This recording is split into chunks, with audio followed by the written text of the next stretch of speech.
Hello, welcome to Australia, the land of physical media, he said, somewhat ironically. I'm wanting to kind of discuss my thoughts on what it's like being a physical media collector in Australia. I actually plan to make a post on some of the Facebook groups that I'm in that are Australians that collect physical media, so I can kind of get their approach and make a discussion about that, or at least make my own video about that and what their thoughts are to contrast not just my struggle, but what everyone else thinks, you know? So, yeah, what do we talk about? Let's see. So, physical media is an interesting thing in Australia. Specifically, I'm talking about Blu-rays and 4Ks and DVDs. We're not the worst off in terms of as a country. Like, sure, Disney has fucked off basically, but in contrast to a lot of other countries I've seen, especially for people who are subscribed to me, who have commented on my videos talking about the countries that they come from and their limit of what they can get in terms of physical media, whether they're just able to get DVDs, if it's from secondhand markets mostly, rather than actual, like, properly, newly wrapped, produced things. Like, Australia's not the worst off, realistically. So, in a global scheme of things, it's not the worst country in the world, but if I'm going to compare my own experience to, what I've seen of creators and other people who like to buy physical media that are in the US and the UK, and that's where the real kind of critique comes from. There's a couple of things that's worth noting. Firstly, most obvious is the fact that we don't always get Blu-rays of movies. We don't get 4Ks and Blu-rays all the times of so many movies that get physical media releases around the world. Say, for example, and this is one that I've mentioned recently, one that is an Oscar-winning film, Past Lives, got a DVD release in Australia. And that was a $30 Australian dollars DVD release. I don't know if it had any special features, but it's like, that's it, that's the movie, hope you enjoy. But then you contrast that to the US and the UK, both of which got Blu-ray releases of that. I've even imported for, it was $33 on Amazon, the Blu-ray release from the US for Past Lives. And it's a stunning film. Again, it's one of those classic, just people walking and talking, but it's shot on film and it has a beautiful look to it and a beautiful feel, and the Blu-ray really encapsulates that perfectly. Still a minimal amount of special features, some interviews and audio commentary, but like, at the same time, at least there's something. A lot of Australian releases will be bare bones, will have absolutely nothing. I don't know if people got The Beekeeper in the US, but did you guys get special features? Because we definitely didn't down here. In fact, we're getting to the point that we're now getting 4K only or Blu-ray only releases, like no combined packaging. And like, The Beekeeper is one I have to mention because I literally just bought it today as a buy one get one free sale. Hooray. $40 for one movie on 4K, and there's no Blu-ray, and there's no special features. It shouldn't quantify as being a $40 purchase. Maybe $30, because that's kind of like the minimum, or like the average price you get for a 4K in Australia. Blu-rays would be $20 to $25. They usually go like $26.98 or $28, some bullshit like that, Between $20 and $30 is an Australian Blu-ray, at least at JB, and between $25 and $50 is a 4K. And this can be just a standard release of a standard film, whether it has an extra Blu-ray or it has special features or not. So, that's not great, Collectible reasons, we still occasionally get steelbooks. Sometimes the main place you'd go to would be JB Hi-Fi, and I go on JB Hi-Fi, type in steelbook, minimal results. Like, you might find ones that are still around that have been a steelbook release for years. F9, The Fast Saga, The Matrix Resurrections, films that people don't like. I'd say the majority of people maybe don't like. I like them personally, but I have standard 4K releases of them anyway. I didn't want to get the steelbooks. Old is another one, which I love that film, but that steelbook is ugly as shit. I ain't gonna buy it, so I just stuck with the 4K release. So we don't get much variety. I know that on the occasion, because I'm on some Facebook pages for like JB Hi-Fi and whatever, and people will be like, hey, does anyone think we're going to be getting like The Crow in on 4K, or the Ocean's Trilogy, but the nice steelbook looking set or whatever? And I'm like, realistically, we're not going to get that stuff in the most pristine, like, premium quality version you're going to get. We still got the Oceans Trilogy as a 3-pack with a slipcover, which is nice. That's a rarity. Australians don't get slipcovers very often. And we also have, like, the UK standard, like, casing where it's, like, a centimetre? I don't know what the actual... I don't know how many millimeters it is as an actual thing, but it is thicker than the classic American case, which I personally dislike the American cases. I think they're cheap and flimsy. But at least those ones I can argue, oh, slipcovers, that's great, because at least protects it a little bit. But like Australian ones, that just adds to the room, and you don't really need it because we don't get much fancy stuff. We don't get like extra like embossing or lenticulars or anything like that, unless it's like a boutique release from like Via Vision or Umbrella or Imprint. So it's like most of the time those are the special edition stuff. My great annoyance, because there's a lot of things to compare, contrast. You know, the variety of stores that we have in Australia is minimal. Like main retailers, JB Hi-Fi, you might get Saturday, but you usually have to... I've seen just a lot of people just happen to find small independent stores. Like in the city in Melbourne, there's Play Music DVDs, but they also import as well as like export. They import a lot of Blu-rays as well, so that's a place where you can get like all kinds of like Criterions and boutique labels and obscure horror for a pretty marginable price. Not my fancy, but at the same time they exist and that's nice. But for the most part, you don't really have many standard stores, and some of those, even like JB, have reduced a lot of their physical media selection in favor of pop vinyls and vinyl as well. Vinyl's great, but like pop vinyls, like figurines and stuff. It's like, man, this is just like becoming a bad version of like EB Games and Zing when they got together. And that had a lot more variety anyway, but now it just feels empty and just like a desolate wasteland. Man, those stores used to be a lot of fun. Maybe it's just because I used to be a kid and I used to enjoy them, but nowadays I just don't, which is fine. Yeah, but we don't really have much in terms of like another alternative. Like, oh, JB has like the Teenage Mutant Ninja Turtle trilogy for like $40, but that store over there has it for for $32. You know, they have a sale right now, but JB doesn't. We don't have a contrast. We don't have a Walmart and a Best Buy. You know. So then, because we don't have that real contrast, again, you could say Sanity, but they don't really even have in-store locations anymore. I used to buy DVDs from like the ABC shop. That stuff doesn't exist anymore. Hasn't existed for like 10 years.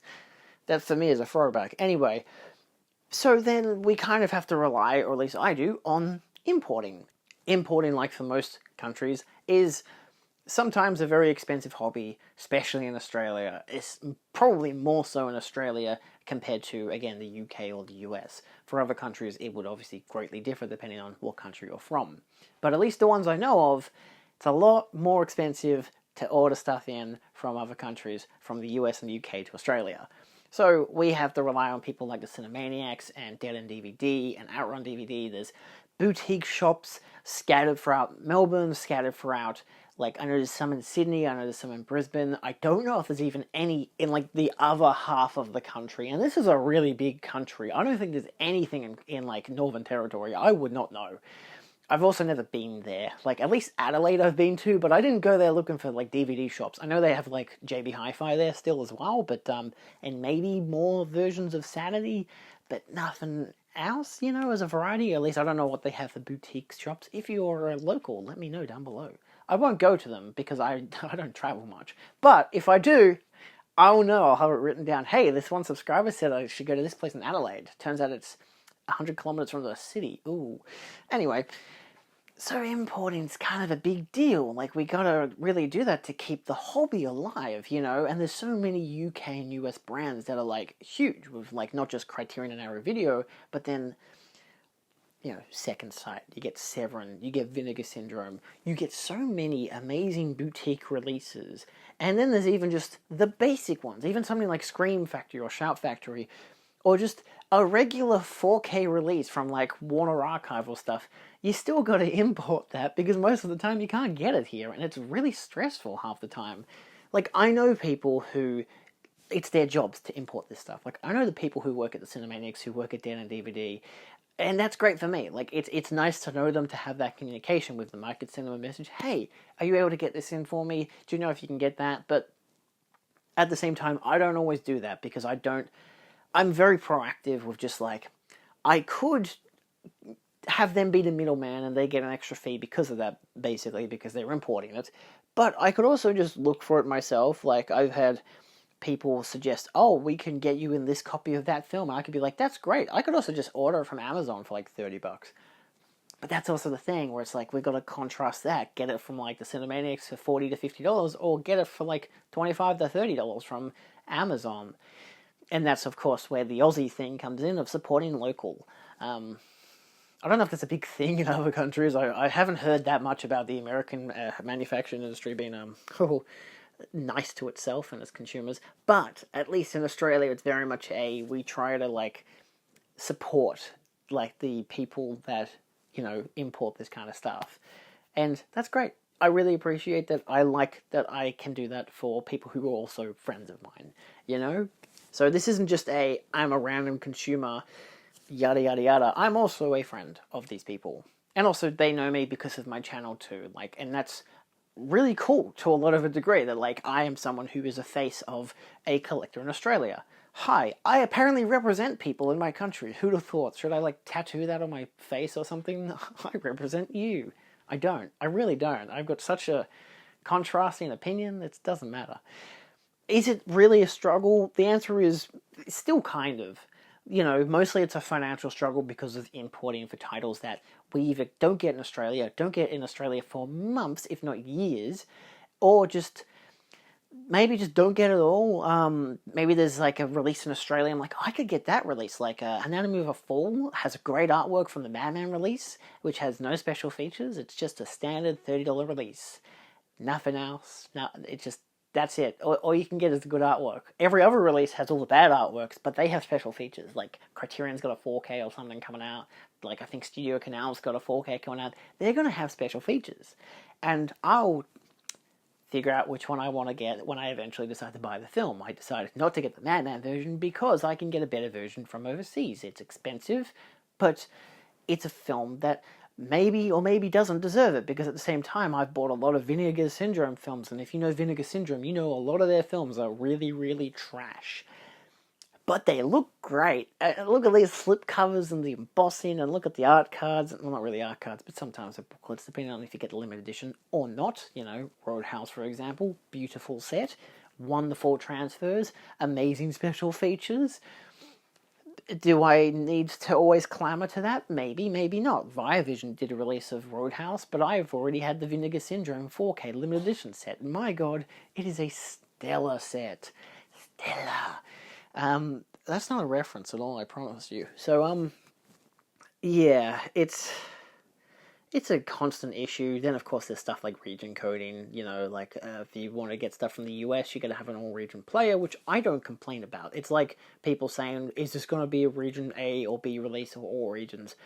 And I don't complain about that kind of stuff because I have a region-free player. I went out of my way to get a region-free player when I started buying Criterions without knowing that region codes existed.